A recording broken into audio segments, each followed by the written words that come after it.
This is the Galatea, Skyblock's newest island, part of the long-awaited foraging update. Releasing the update as a complete revamp to how foraging works, along with a brand new skill, hunting. Here's how this made me over 1 billion coins. Alright, so the foraging update just dropped and you're probably thinking, oh, okay, so you're just gonna go forage.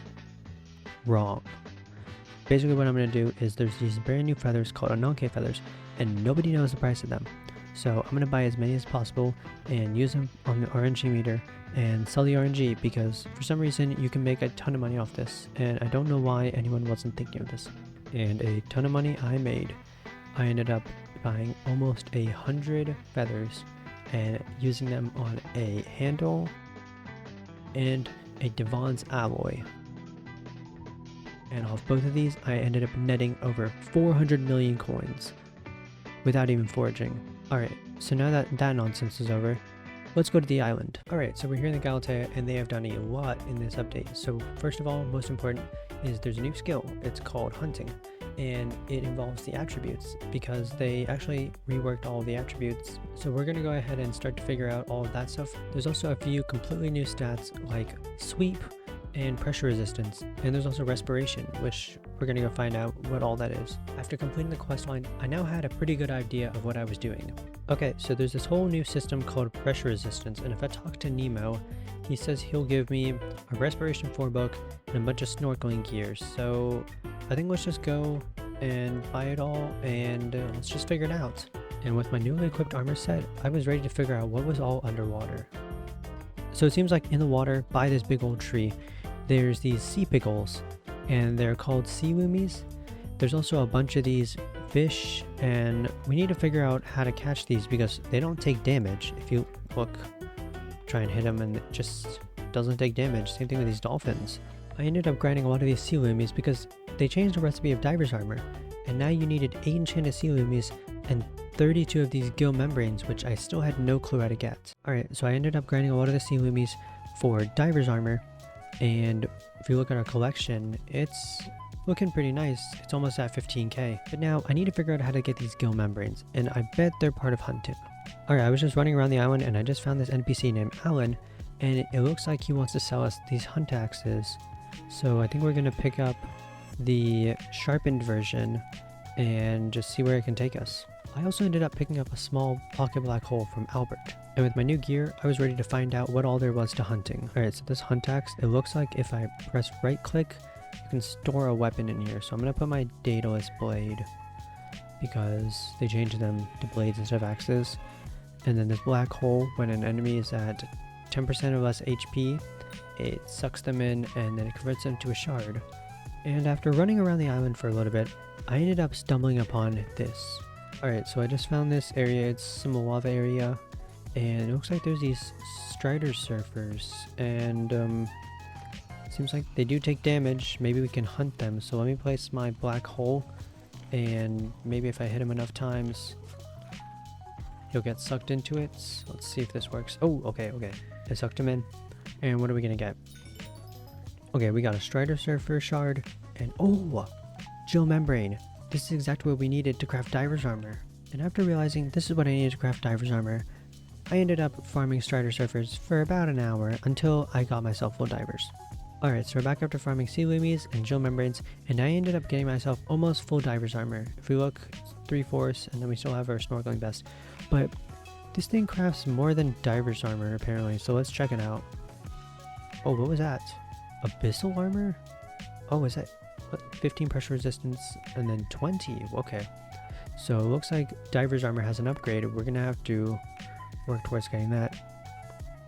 4 stacks of Jill membranes and 32 sea loomies. That's expensive. Let's see what else it makes.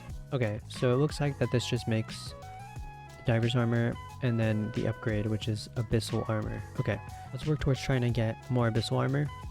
And then I heard that the Jade Dragon is also down here, so we can try and find him and see how much it costs for a Jade Dragon.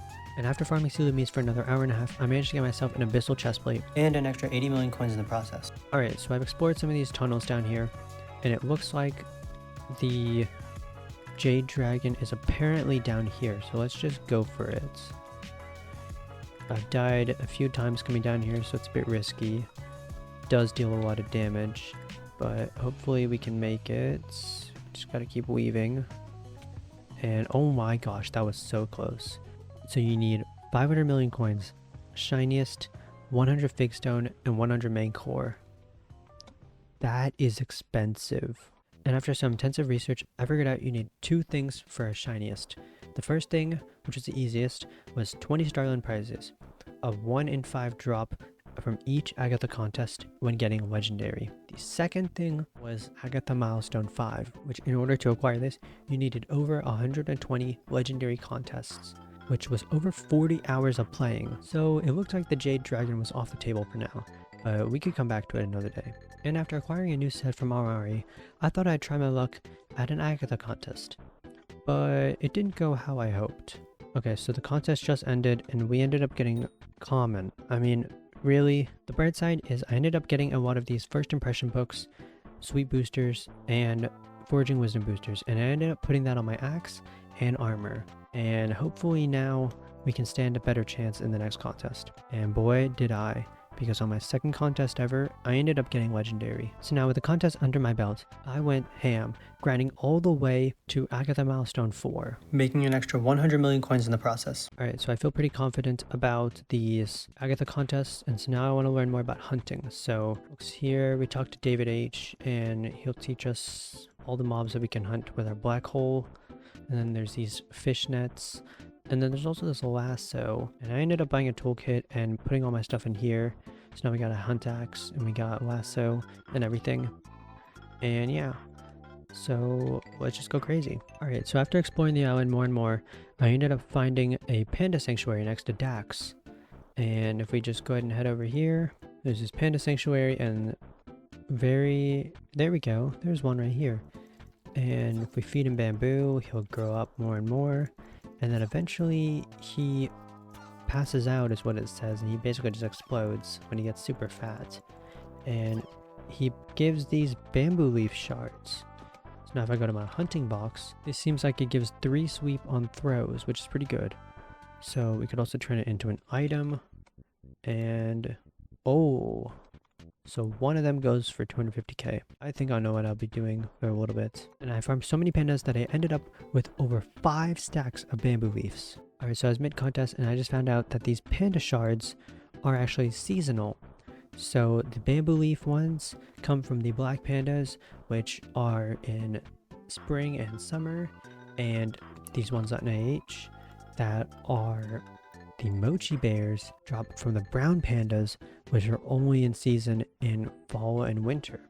So I think I'm going to hold on to these until fall whenever these go out of season and they go up in price, and maybe I can make a decent amount of money off that.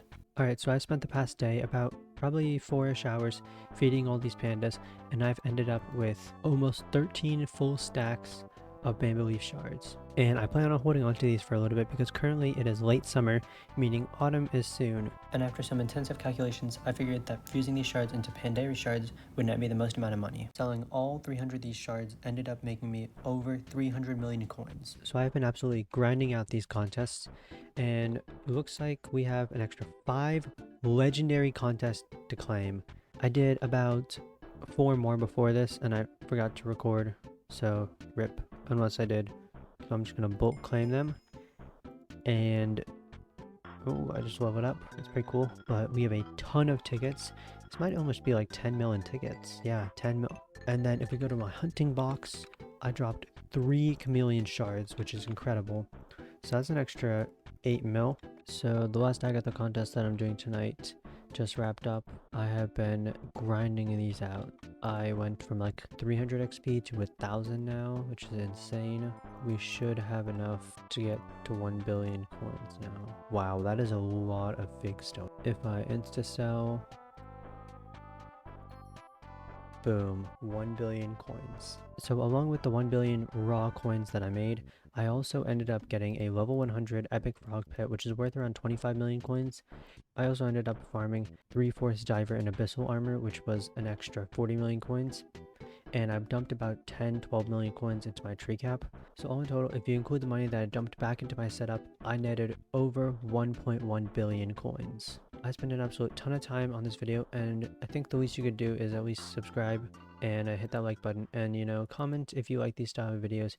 I'm trying to make longer, more meaningful types of videos, and if you guys do really enjoy these, then just comment down below and let me know. But yeah, thank you guys so much for watching, and I'll see you guys in the next one.